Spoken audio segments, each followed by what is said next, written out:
পরিমাণ না ধন সম্পদ উপার্জন করেছে, অপরিসীম নাকি?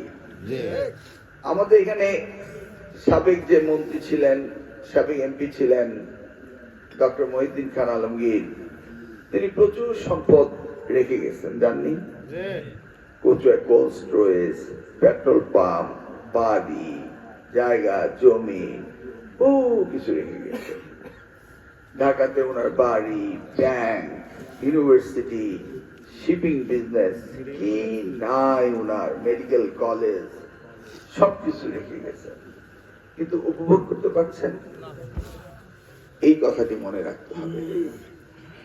অসৎ ভাবে যদি টাকা উপার্জন করা হয়, এটা উপভোগ করা যায় না। এই মালচোয়ার মনে আছে কিনা, 1996 সালে আমি সংসদ সদস্য হওয়ার পরে নুরুল ইসলাম সাহেবের বাড়ি টিনের চাল খুলে